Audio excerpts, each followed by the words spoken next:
Tenochtitlan glitters beneath the sun, a floating jewel at the heart of the Aztec Empire, a city built on mirrored waters and blood-soaked altars. The camera glides over its vast causeways, the humming markets, the pyramids rising like living mountains of stone and faith. The narrator's voice pierces the silence. Here, beauty was born from sacrifice. Here, lust was not sin, it was sacred. This world did not see desire as a weakness of flesh, but as a divine current flowing through every heart, every god, every drop of blood spilled beneath the sun. To the Aztecs, creation itself was an act of hunger. The universe had been built upon the bodies of gods who tore themselves apart to bring light and life to humankind. And in return, mankind was bound by a sacred debt, a debt of blood, of heart, of pleasure. Life demanded repayment. In this realm, sex was never merely physical. It was the reflection of cosmic balance, the dance between life and death, male and female, heaven and earth. Each act of desire, each forbidden touch, carried echoes of divine creation. The same forces that drove lovers into each other's arms also drove priests to the altars with obsidian knives. Pleasure was divine power, and it was dangerous. Left uncontrolled, it could corrupt. Directed properly, it could nourish the gods. The Aztecs lived in a world where every heartbeat was sacred rhythm, every orgasm a tremor of divine energy. Their temples were not houses of worship in the modern sense. They were engines of cosmic renewal. And the blood that flowed down their steps was not murder to them. It was the price of existence. What outsiders would later call cruelty, the Aztecs understood as necessity. The universe, to them, was a starving god, and only the most intense forms of human experience could keep it alive. As the sun blazes over the pyramid of Huitzilopochtli, the god of war and the sun, the priests raise their hands in reverence. Beneath them, the people sing and dance, their bodies painted in red and gold. Young lovers hide among the crowds, exchanging glances that burn like incense. They do not see contradiction between love and death, between passion and piety. To love in this world was to serve the gods, to feel their hunger through one's own. But behind this divine order lies a haunting question. How did such beauty coexist with such brutality? How did a civilization capable of stunning art, poetry, and architecture also create rituals where desire ended in sacrifice? How could the Aztecs find holiness in the fusion of lust and blood? This is the story of that contradiction, of a people who believed the gods had once bled for them, and who therefore offered their own bodies and their own pleasures in return. It is the story of how eroticism became devotion, how lust became liturgy, and how death became the ultimate form of desire. As the drums echo through the valley and the flowers scatter across the altars, we enter the sacred heart of an empire where every kiss might be a prayer and every climax a sacrifice. The boundary between pleasure and pain dissolves. The divine and the carnal merge. And in that merging, the Aztecs saw truth, that life itself is a fleeting flame, burning brightest just before it dies. Through their eyes, we will see what it meant to live in a world where love could sanctify, destroy, and resurrect. This is not merely history. It is a journey into the most forbidden corners of human belief, where lust became a ritual of death and divinity.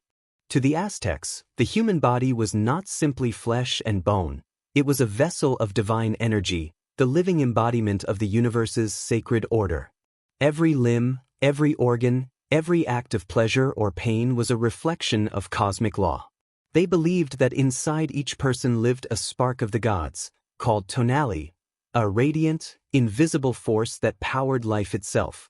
It pulsed in the blood, shimmered in the breath, and burned most fiercely during moments of passion. To waste that energy was to insult the gods. To control it, to offer it, was to feed creation itself.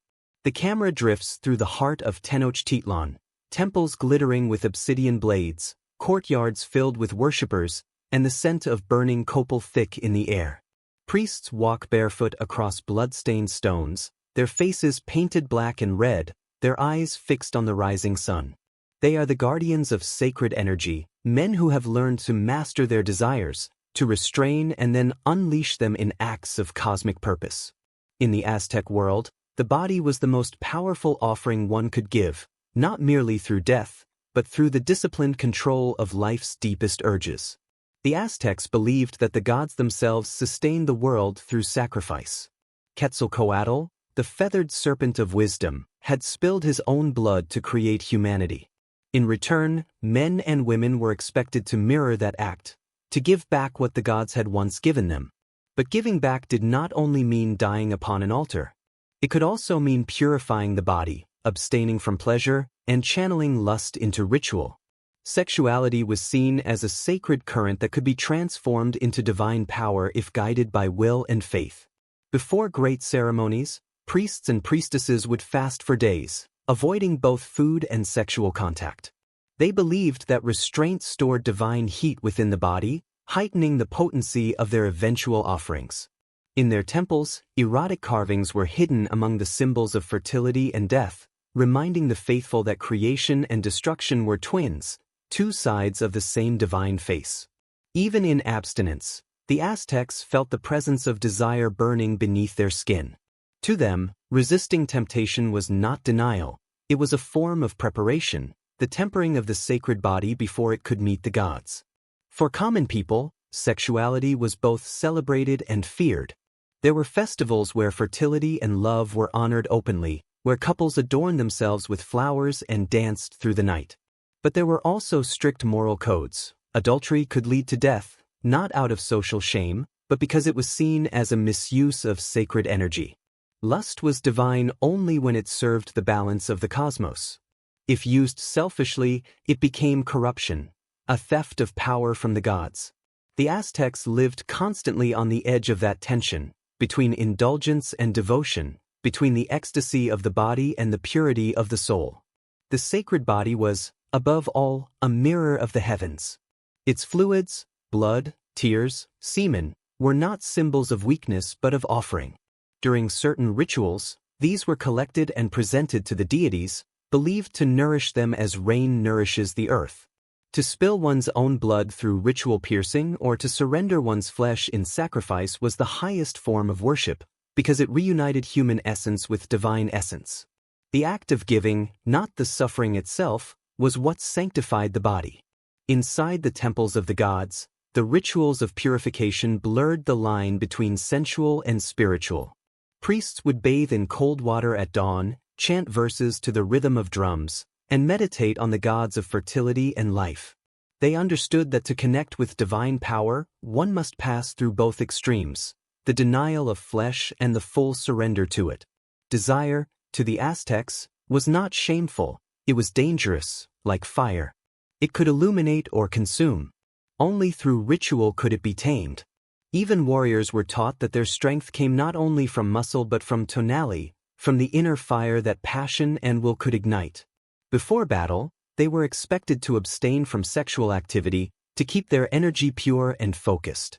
Their victories were offerings, their bodies were weapons made holy. When they died, their hearts were torn from their chests not in cruelty but in completion, the release of the divine essence they had preserved through discipline. In the Aztec worldview, everything, from breath to blood, from lust to love, was part of a vast economy of sacred exchange. The gods gave life through their own suffering, and humans maintained that fragile balance by returning pieces of themselves. This was the logic of their world, as terrifying as it was sublime. The human body was both temple and currency, both sin and salvation. The modern mind sees contradiction, holiness tangled with sensuality, faith entwined with flesh, but to the Aztecs, there was no division. The sacred lived in every touch, every heartbeat, every drop of blood spilled in passion or prayer. Flesh was an altar, and desire was divine language. In giving themselves, through restraint or through sacrifice, they believed they kept the universe alive, the sun burning and the gods awake. In the heart of the Aztec pantheon, desire and death were not opposites. They were lovers, eternally bound in a dance of creation and destruction. To understand how lust became divine, one must first enter the mythic world of their gods, beings who embodied both the ecstasy of passion and the agony of sacrifice. The Aztecs believed their deities lived and died just as humans did, that the heavens themselves pulsed with the rhythm of love, jealousy, and blood. Every ritual mirrored a divine story, and every act of passion echoed an ancient cosmic union, one that often ended in death. Among these gods, few were as adored and feared as AZTECS, the flower feather, the goddess of love, fertility, and beauty. She was the embodiment of everything forbidden: sensual pleasure, adornment, music, and seduction. Her hair flowed like the petals of spring flowers, and wherever she danced, life blossomed. Yet behind her gentle allure lay something perilous. Her gifts could elevate a man to ecstasy or drag him to ruin. To gaze upon AZTECS was to see the beauty that destroys, a divine warning that every pleasure carries the shadow of its own ending. In Aztec myth, AZTECS was once the consort of Tlaloc, the rain god.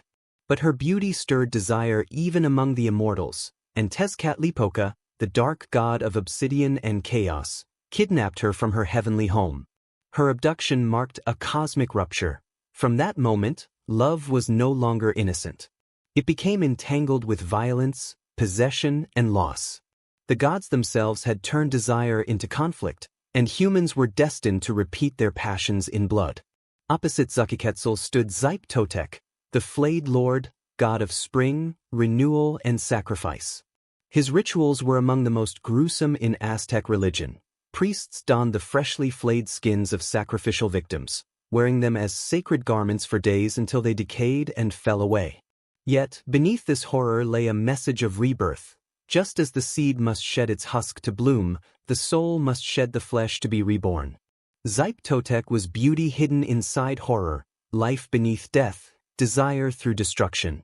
His flayed skin symbolized both transformation and erotic intimacy, a merging of bodies so complete that one became the skin of another. The Aztecs saw in these gods the cosmic cycle of love and loss, of creation and decay. Their myths were not mere stories, they were psychological truths, mirrors of human passion elevated to divine magnitude.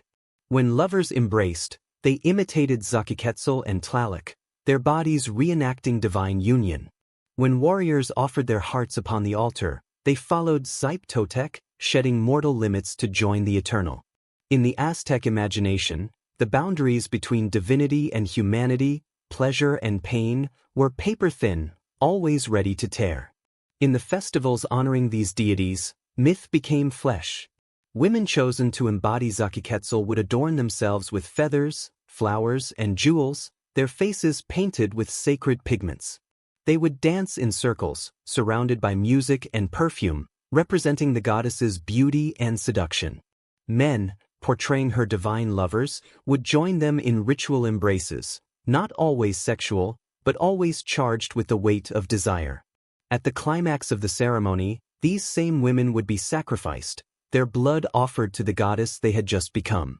The sweetness of the dance dissolved into the stillness of death, completing the circle of divine imitation. Such rituals were not viewed as cruelty but as cosmic necessity. Pleasure and pain were never separate forces. They were phases of the same divine pulse.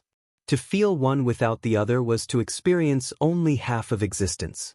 The Aztecs believed the gods themselves demanded this completeness, that love untested by loss was hollow, that beauty without decay was lifeless.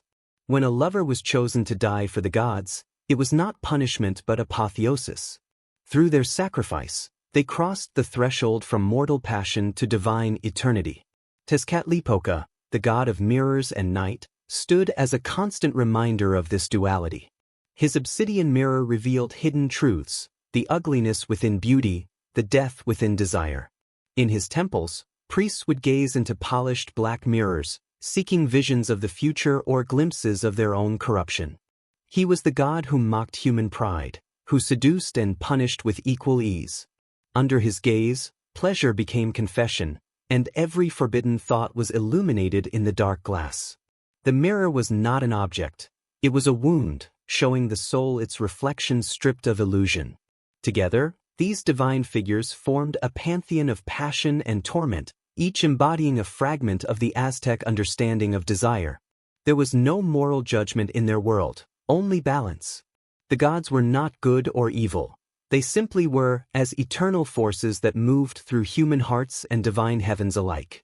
To worship them was to accept the dangerous truth that love consumes, that beauty fades, and that desire always demands a price. The Aztecs saw these divine dramas not as distant myths but as cosmic blueprints. Every ritual, every embrace, every sacrifice was an echo of the gods' eternal struggles. The body of a lover could become a temple, the act of lovemaking a reenactment of divine union, and the spilling of blood a symbol of renewal. In their eyes, the gods had taught them that to create was to destroy, that passion itself was sacred fire, destined to burn through flesh until only spirit remained. And so, the stories of AZTECS and Tlazōlteōtl, of Tezcatlipoca and Tlaloc, lived not just in the temples but in the hearts of the people. Each kiss carried the shadow of loss, each pleasure the promise of pain.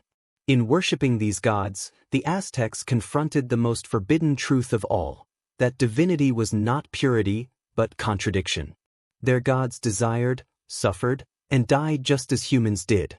And through them, the Aztecs found a terrifying kind of transcendence, one where the divine was not above desire, but born from it. When the drums began to beat in the great temple of Tenochtitlan, the entire city seemed to tremble with anticipation. Perfumed smoke curled into the air, mixing with the scent of flowers and the faint metallic tang of blood. It was the season of AZTECS, the goddess of beauty, love, and forbidden pleasure, and her festival would become one of the most intoxicating spectacles of the Aztec world. Here, lust was not hidden in shadows. It was paraded through the streets, sanctified, and finally consumed by the gods. What began in sensual ecstasy would always end in sacrifice. The Aztecs believed that the gods hungered for all forms of human energy: laughter, fear, blood, and desire. Each emotion, each bodily sensation, carried divine power.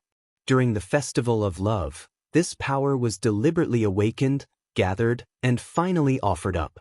The chosen woman who embodied AZTECS, the AZTECS, became the center of the ceremony. She was not seen as mortal anymore. 4 days, she was pampered like a queen, surrounded by attendants who perfumed her body, adorned her hair with flowers, and painted her skin with sacred pigments. Her every movement was watched, celebrated, and feared. She was the goddess made flesh, and she knew her beauty would soon be her death. The festival began with music, flutes, drums, and chanting that echoed through the streets. Men and women adorned themselves with bright feathers and garlands, their faces painted in reds and golds. Lovers exchanged gifts of cacao, jade, and flowers. The air shimmered with both joy and dread. Dancers moved in slow, circular motions, mimicking the endless cycle of life and death. In the center, the AZTECS danced barefoot, her steps graceful, her expression serene. Every movement was a prayer, every sway of her hips an offering to the divine. At night, the ceremony deepened. The temple courtyards glowed with the light of hundreds of torches. The people sang songs of beauty and loss, verses that celebrated the fleeting nature of desire. Like flowers, we live for a moment, the singers chanted. We open to the sun and then we fall. The AZTECS reclined among fragrant blossoms, attended by priests and noblemen. Some say that, on this night, she was allowed to choose a lover, a symbolic consort representing the union of humanity and divinity. Their embrace was not seen as sin but as sacred joining, an imitation of the gods themselves. The following morning, the city awoke to silence. The drums beat slower now, heavy with finality. The people gathered beneath the Great Pyramid as the AZTECS ascended its steps. She was radiant, her skin glistening with oil, her body wrapped in flowers and gold. The high priest waited at the top, obsidian knife in hand. She reached the summit, knelt before the image of AZTECS, and lifted her eyes to the sky. At that moment, her body was both temple and offering, a vessel through which the gods would taste human pleasure and pain in the same breath. The priest raised the blade. The music swelled. And with one stroke, the dance ended. The crowd did not scream. They sang. Her death was not a tragedy, it was transformation. Her blood spilled down the steps of the pyramid, staining the flowers that had once adorned her. The people gathered the petals and carried them home, believing they contained the goddess's renewed essence. The festival of love had become a feast of death, an offering of desire returned to the divine. This ritual was not an exception but a pattern in Aztec life. Pleasure and sacrifice were inseparable. Each emotion, especially those born of the flesh, was sacred currency. The Aztecs understood that the body's ecstasies, its hunger, lust, and fear, contained the most potent forms of energy. To feel deeply was to touch the gods. To offer that feeling, whether through restraint or surrender, was to sustain the cosmos. Other festivals mirrored this cycle of eroticism and death. During the rites of Tlazōlteōtl, young warriors captured in battle were adorned like the god himself, painted gold, and treated with reverence before being flayed alive. Their skins were then worn by priests, symbolizing rebirth, a new body for the world. In certain fertility ceremonies, couples were chosen to represent divine unions. They lived in luxury for a year, indulging every pleasure, and then were sacrificed together, their deaths ensuring the fertility of the earth. These rituals shocked even their neighbors, but to the Aztecs, they were the highest form of devotion.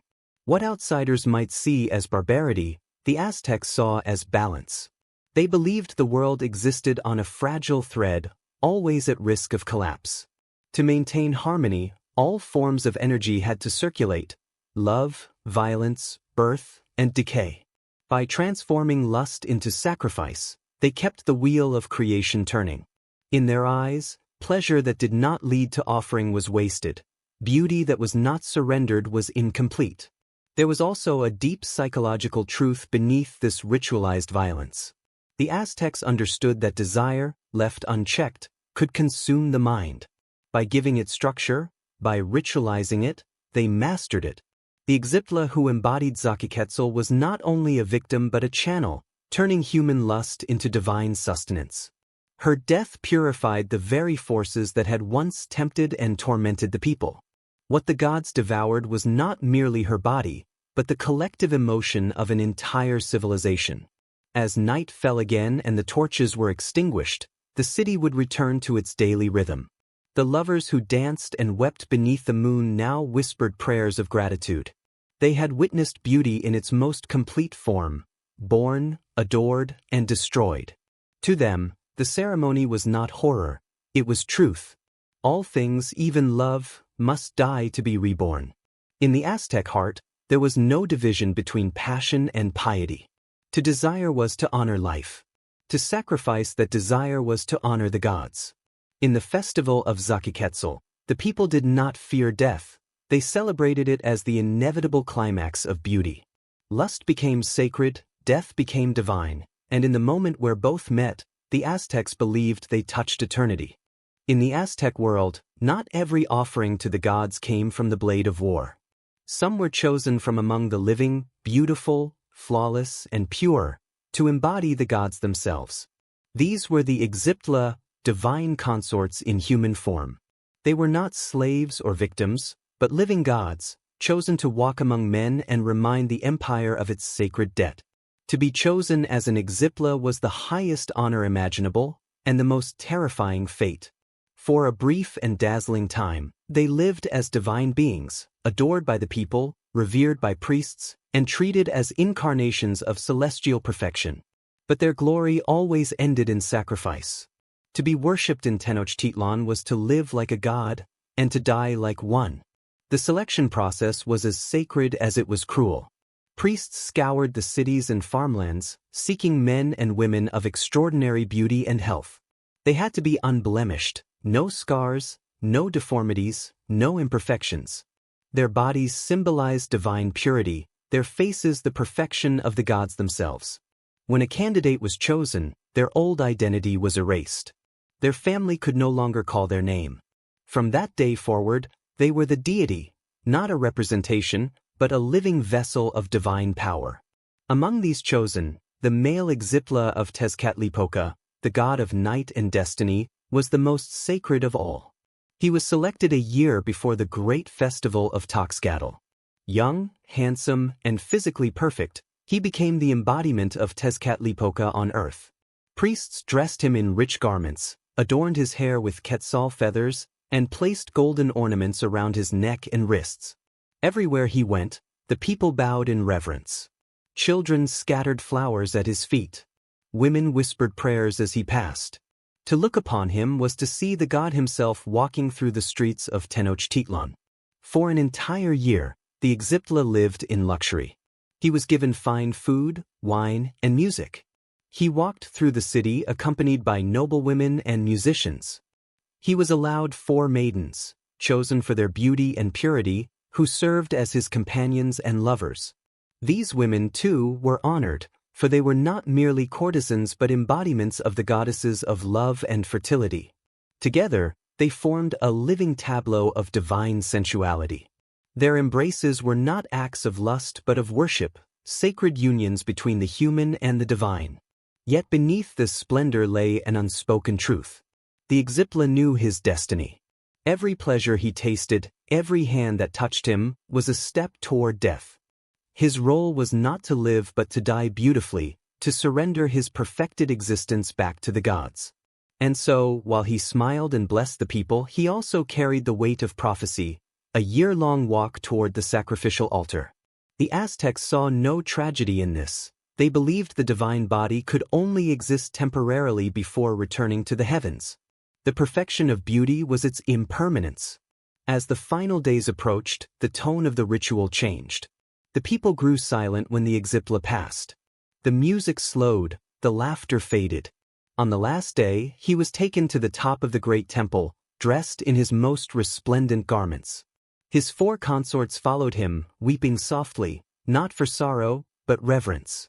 Together, they had embodied the god's pleasures. Now he would complete the circle by offering his life. As he ascended the steps, the crowd watched in awe. He did not resist. He broke his flutes as he climbed, a symbolic act meaning that joy itself had reached its end. At the summit, he was laid upon the sacrificial stone, his arms outstretched like the rays of the sun. The high priest, with an obsidian blade, opened his chest and lifted his still-beating heart to the sky. The people below cried out, not in horror, but in exultation. The god had returned to the heavens, and his death would renew the world. The body, now empty of divine essence, was carried away, treated with solemnity, and sometimes buried with offerings of flowers, jade, and gold. For the women who had served as his companions, the days that followed were shadowed with a strange kind of mourning. They had shared the god's body, felt his divine presence, and participated in sacred pleasure. To them, his death was not an ending but a transformation. In some accounts, they too were later sacrificed, offered as brides to accompany him in the afterlife. Through death, their union was eternalized. Female AZTECS played equally powerful roles. In the rituals of goddesses like Tlazōlteōtl, Tlazōlteōtl, and Tosi, chosen women became living vessels of fertility, pleasure, and purification. 4 months, they lived under priestly protection, their bodies treated as sacred. But their divinity, like that of their male counterparts, always demanded a price. During the final ceremony, they were dressed in the finest garments and surrounded by flowers, symbolizing both life and decay.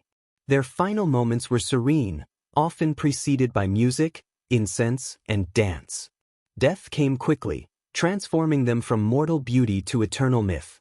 To the Aztecs, these rituals were not cruelty, they were cosmic balance in motion. The AZTECS' death was not seen as loss but as renewal. Just as the sun must die each night to rise again, so too must beauty perish to sustain creation. Their deaths reminded the people that even perfection was fleeting, that desire itself was both a blessing and a curse. The AZTECS was the embodiment of this truth. The most adored life was also the most doomed. Psychologically, these rituals revealed a profound understanding of human longing. The Aztecs recognized the allure of beauty, the intoxication of desire, and the fear of death, and they merged them into one transcendent act. In elevating a mortal to the status of a god, they acknowledged humanity's deepest wish, to be desired, worshipped, remembered. And in the inevitable sacrifice, they accepted the equally deep truth that all beauty fades, all pleasure ends, and all life must return to its source. Even today, when one imagines the AZTECS walking through the sunlit streets of Tenochtitlan, surrounded by music, flowers, and worshippers, a strange melancholy lingers. The scene glows with both splendor and doom, the ecstasy of life at its peak, moments before it extinguishes. For the Aztecs, this was not tragedy but harmony. The gods had given humanity beauty, desire, and love, but also the wisdom to let them go. To die as an Exipla was not to be erased, it was to ascend, to dissolve back into the divine rhythm of life and death. Thus, the divine consorts of the Aztecs lived as gods, loved as gods, and died as gods, embodiments of the eternal truth their civilization embraced, that love without death is incomplete, and desire without sacrifice has no meaning. The Aztecs called their world Tlazōlteōtl, unchecked, flower, and song.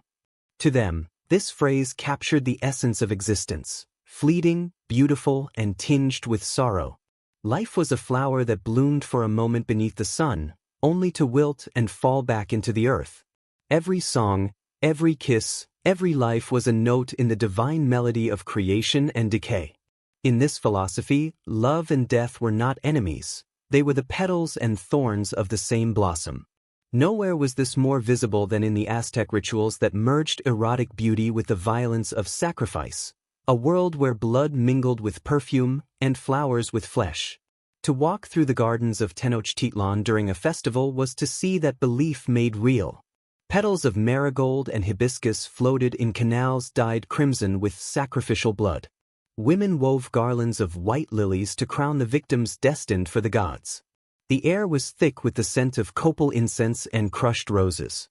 Beauty and horror were inseparable, one made the other sacred. To the Aztecs, this was not contradiction but completion. The fragrance of flowers masked the stench of blood, not to hide it, but to remind all that death itself was a form of beauty. Aztec poets often sang verses that revealed their haunting understanding of impermanence. One song, preserved in fragments, laments, "We live only in your painting, O giver of life. We leave behind our flowers, our songs, nothing more." These lines capture the tragic clarity of their worldview. Pleasure was precious because it was temporary. Desire mattered because it faded. To them, eternity was not a reward beyond death. It was found in the intensity of moments before death.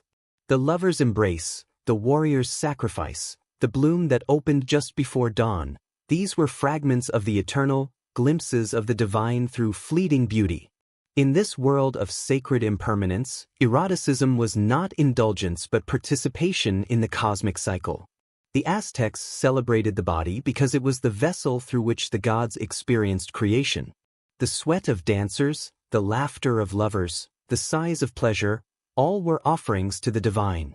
During the great festivals, couples would paint their bodies with bright pigments and dance in the temple courtyards. The rhythm of drums echoed the heartbeat of the earth. Each movement, each brush of skin, was both sensual and sacred, a performance of life's transience. But these celebrations always carried a shadow. The same flowers that adorned the dancers would later crown the sacrificial victims. Their petals would be scattered on altars soaked in blood. The priests understood this duality intimately.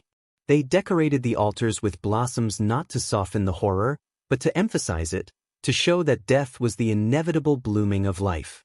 The knife that cut flesh was, to them, no different than the sunbeam that caused the flower to open. Both were acts of divine will, moments when creation reached its peak through destruction. The erotic poetry of the Aztecs reflected this delicate balance. Their songs did not separate love from mortality. They described kisses as borrowed sunlight, and the body as a flower soon to fall. In these verses, sensuality was filled with melancholy. The act of desire was both joy and farewell, an acknowledgement that beauty was destined to fade. It is a striking reminder of how differently the Aztecs saw the world. While other cultures sought to overcome death, they embraced it as the lover that completed life. Psychologically, this outlook offered both freedom and terror. To live with constant awareness of death's nearness gave every act an electric urgency. Lovers met in secret gardens, their passion heightened by the knowledge that their time together might be short. Warriors went to battle not out of cruelty, but because dying in sacrifice was the most beautiful ending imaginable, the ultimate flowering of existence. Even artisans and poets wove death into their creations, adorning their works with skulls, serpents, and blooming flowers. Art was not an escape from mortality, it was a mirror of it. One of the most haunting expressions of this philosophy was the festival known as the Night of Flowers. Under the light of a full moon, hundreds of people gathered in the temple courtyards, dressed in white, carrying torches and garlands. The air shimmered with music and the scent of lilies. Dancers moved in slow, hypnotic patterns, their bodies painted with swirling patterns of red and gold. Couples met beneath arches of flowers, whispering vows of love that would last only until sunrise. At the festival's climax, selected participants, both men and women, were led to the temple steps, where they offered their hearts to the gods. The blood that spilled mingled with the petals scattered across the stone. The people below sang softly, their voices trembling between ecstasy and grief. To the Aztecs, this was the perfect expression of divine truth.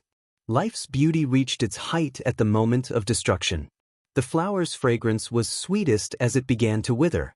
The human heart, pulsing with love, released its final power when it ceased to beat. By joining sensuality with sacrifice, they believed they were not defying nature but honoring it. The gods themselves were said to have created the world through their own deaths, the sun through their blood, the moon through their sacrifice.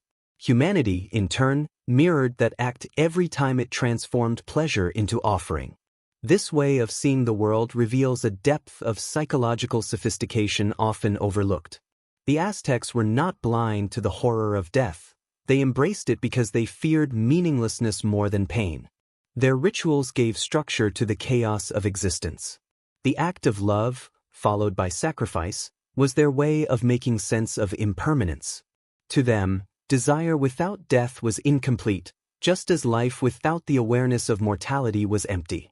In uniting the two, they found transcendence. As the festival ended and dawn painted the city in shades of crimson and gold, the people gathered the fallen petals from the temple steps. Some kept them as tokens of blessing, others scattered them in the water, watching them drift away like souls returning to the gods. The city was quiet now, peaceful, yet charged with a strange serenity. They had danced, loved, and witnessed death, and in doing so, they believed they had participated in the renewal of the world. The concept of Tlazōlteōtl lingered in their minds long after the rituals ended. It reminded them that the beauty of existence lay not in permanence but in its fragility. Flowers bloom, songs fade, and lovers die, but in their briefness lies eternity. The Aztecs saw this truth with terrifying clarity. In their world, blood nourished beauty, and beauty justified blood. Love was a blossom that could only open beneath the shadow of death. The gods of the Aztec world were not distant, benevolent figures watching from above. They were beings of hunger, radiant and terrible, whose very existence depended on the devotion and sacrifice of humankind. To the Aztecs, divinity was not purity, it was power, and power was always born of pain. Each god represented both creation and destruction, each capable of blessing and devouring. Among them stood the gods of passion and sacrifice, deities who embodied the paradox of life, that from agony came fertility, and from death, the continuation of existence itself. At the center of this divine drama was Tlazōlteōtl, our Lord the Flayed One. His image was one of the most disturbing and symbolic in Aztec religion. A god draped in the skin of a human victim, his true golden flesh shining beneath the dead man's face. He was the god of renewal, of springtime, of the fertile rebirth that followed death. Each year, during the festival of Tlazōlteōtl, men were sacrificed in his honor, their skin carefully removed and worn by priests as a living symbol of regeneration. To modern eyes, it is a vision of horror. But to the Aztecs, it was sacred theater, the shedding of old flesh to reveal divine light beneath.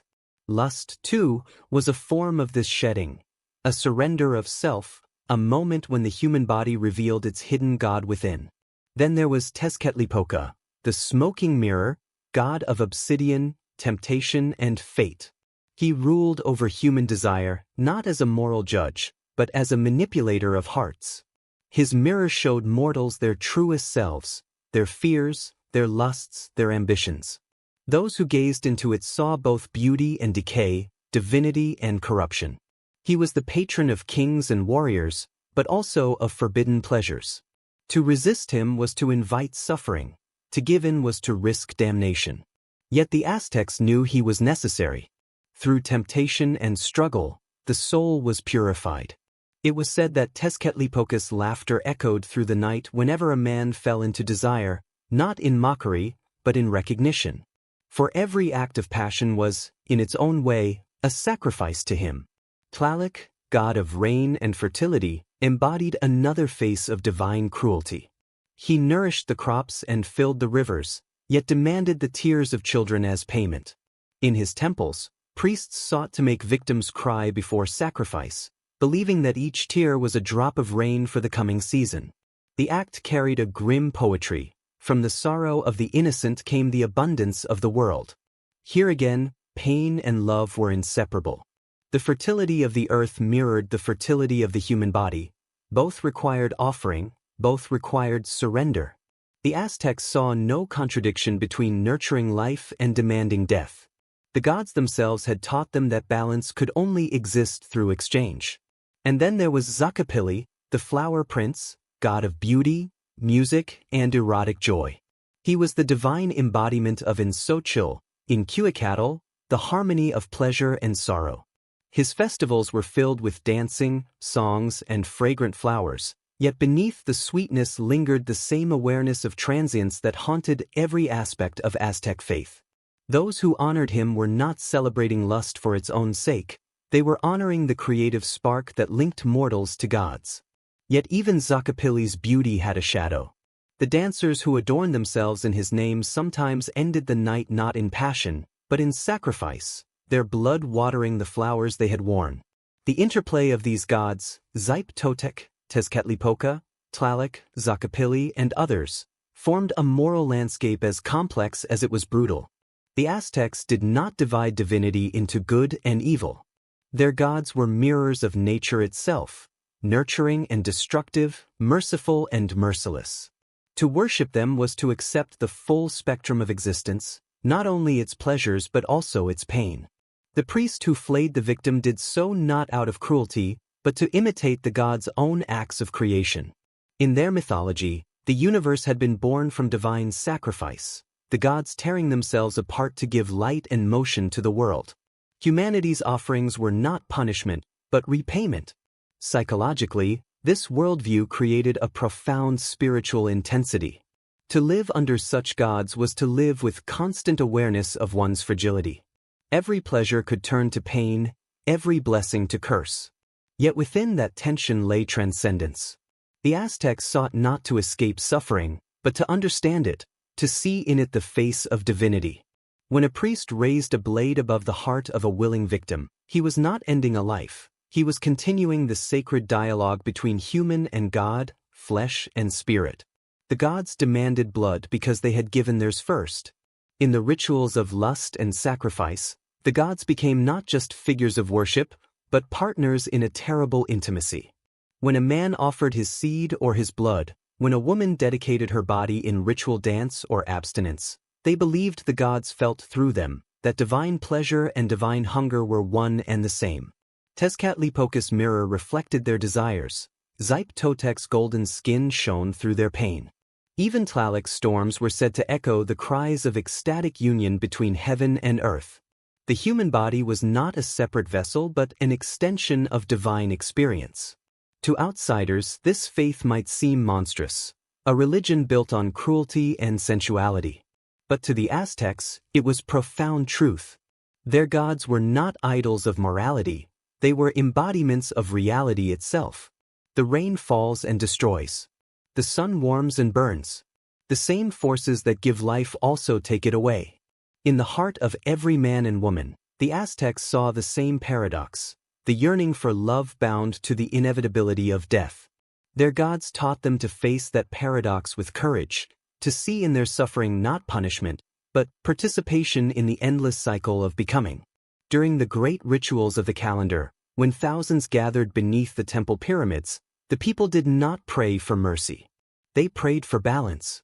The drums thundered like the heartbeat of the cosmos. The air trembled with chants to Tlazōlteōtl, Tezcatlipoca, and Tlaloc. The priests, their bodies painted with sacred designs, danced in circles, invoking the gods of pain and pleasure alike.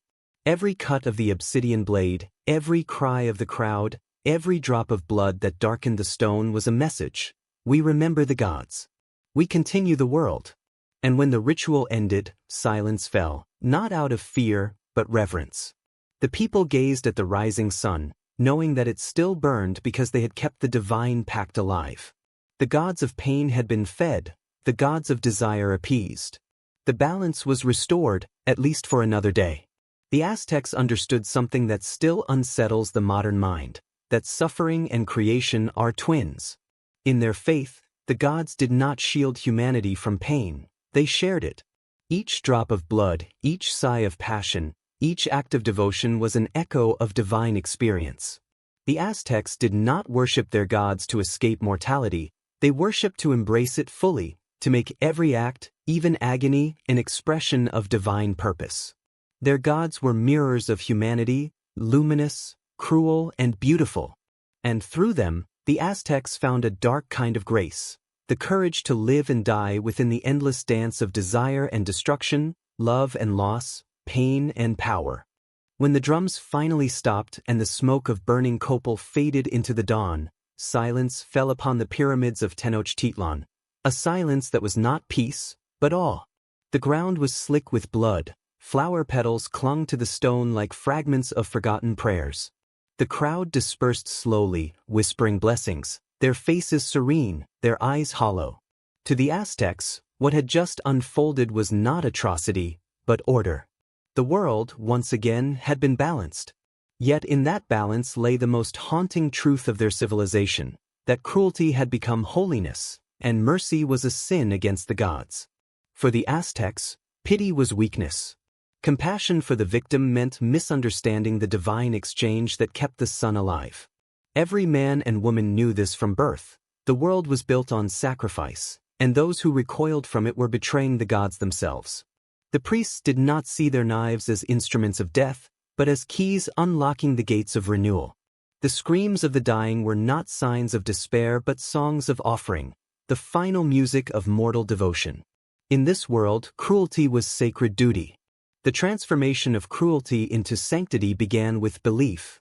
The Aztecs were not sadists, they were idealists trapped within a cosmic equation too grand for mercy. The sun required nourishment. The gods had bled first to bring light into being, and now mankind had to continue the cycle. When a priest plunged an obsidian blade into a living chest, he believed he was saving the world, not destroying it. The heart he lifted toward the sky was not a trophy, but a fragment of divine essence, released to the heavens in flame and smoke. To hesitate was blasphemy. To doubt was darkness. This logic of sacred necessity created a civilization both magnificent and terrifying.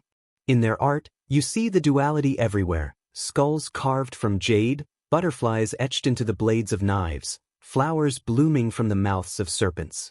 Their temples soared upward like mountains, their steps soaked in centuries of blood, yet their walls glistened with gold and painted suns. They built beauty atop suffering, and in doing so, they built meaning. To live in the Aztec Empire was to walk within a paradox, to love life while feeding death. The psychology behind such devotion was as intricate as the designs of their feathered cloaks. In the Aztec mind, there was no cruelty without purpose. The act of killing was not meant to inflict pain for pleasure, but to sustain cosmic harmony. Yet the repetition of death, the ritualized intimacy of sacrifice, blurred that line until even priests could not distinguish devotion from domination. Over time, the ritual became theater, an ecstatic performance that fused faith, terror, and beauty. The people would weep and sing as they watched victims ascend the stairs, their bodies painted, their eyes shining with resignation or delirium. They were not mourning the condemned, they were celebrating their courage, their role in eternity's machinery. And yet, within that ecstasy, something darker took root. When cruelty becomes sacred, it becomes irresistible. Power feeds upon belief. The priests who once trembled before the gods began to see themselves as extensions of them. The blade that once symbolized balance became a tool of control. Human hearts were no longer merely offerings, they were currency. Conquest, war, and politics merged with faith, each sacrifice justifying the next. What began as devotion became domination, and still, the people bowed their heads, unable to question the order that defined their world. The most haunting part of this system was not its violence, but its sincerity. The Aztecs did not kill out of malice. They killed out of love. Love for their gods, love for the sun, love for the fragile continuation of life. That is what makes their cruelty so profoundly human. They believed that through suffering, they could touch the divine. The same impulse that drove them to build great cities, to write poetry, to celebrate beauty, also drove them to tear open human chests beneath the sky. In their hearts burned a desire to make meaning eternal, and that desire, unchecked, consumed everything. As the empire grew, the rituals became more elaborate, more theatrical, and more merciless. Entire festivals were dedicated to reenacting divine myths through human suffering. Victims were dressed as gods, treated as divine beings for days before their deaths. They danced, sang, and were adored by the crowds, until the moment the blade descended. In that instant, divinity and mortality merged. The god died, the human died, and the world was reborn. For the spectators, it was transcendence. For the victim, perhaps revelation. For the gods, nourishment. Modern minds recoil at such acts, but there is a strange familiarity beneath the horror. The Aztecs believed that meaning was worth any price. We, too, create systems of sacrifice, not with knives and altars, but with ideologies, wars, and obsessions. Their cruelty was visible, ours is hidden. They offered hearts to keep the sun alive. We offer our time, our bodies, our dreams to keep our systems running. The Aztecs may have vanished, but the psychology that fueled them remains within us. The belief that suffering gives life its shape, that purpose demands blood. As the Spanish chroniclers recorded what they saw atop the temples, the rivers of blood, the flayed skins, the burning incense, they wrote with horror, unable to comprehend that to the Aztecs, this was holiness. Yet in their condemnation lies irony, for the conquerors brought their own altars, their own rituals of cruelty cloaked in righteousness. One civilization's sacred act became another's barbarity, and both justified their violence in the name of God. The death of mercy, among the Aztecs, was not the triumph of evil, it was the triumph of conviction. To truly believe that you are sustaining the universe leaves no room for pity. Mercy, in that world, was betrayal, a crack in the perfection of divine order. The heart must be cut cleanly, the offering made without hesitation. Only then could the sun rise again. In that unwavering faith lies both the glory and tragedy of the Aztecs. They built one of the most astonishing civilizations in the world, a city of floating gardens, golden temples, and cosmic poetry, all upon foundations of blood. They lived closer to the gods than any people before or since, and for that intimacy, they paid the ultimate price. When night fell over Tenochtitlan, the temple stones still glowed faintly red in the firelight. The priests cleaned their blades, the crowds dispersed, and the stars shimmered like eyes watching from above. In the stillness, there was no guilt, no remorse, only the quiet certainty that the gods had been fed, that the sun would rise, and that humanity had done its duty once more. The Aztecs had not destroyed mercy, they had transformed it. In their faith, mercy existed not in sparing life, but in giving it meaning through sacrifice. The blade, the flower, the kiss, the scream, all were threads woven into the same divine fabric. Cruelty became compassion, death became creation, and pain became proof of love. In that terrifying symmetry, they found peace. When the empire of the Aztecs fell beneath the steel and fire of the Spanish conquistadors, their temples burned, their idols shattered, and their gods were cast down as demons. Yet something far more enduring survived. Not their cities, not their armies, but their vision of the world. The belief that pain and creation, love and death, are bound together by invisible threads did not die on the steps of the Templo Mayor. It simply changed form, whispering through the centuries, resurfacing wherever human beings wrestle with the mystery of their own existence. The legacy of Aztec ritual is not a ruin of stone, but a mirror, one that still reflects the darkest truths of what it means to be human. In the aftermath of conquest, Spanish friars documented the rites they had witnessed, not with understanding, but with revulsion. They described altars soaked in blood, hearts raised to the sky, flayed skins fluttering like banners in the wind. To them, it was evidence of savagery, a civilization consumed by darkness.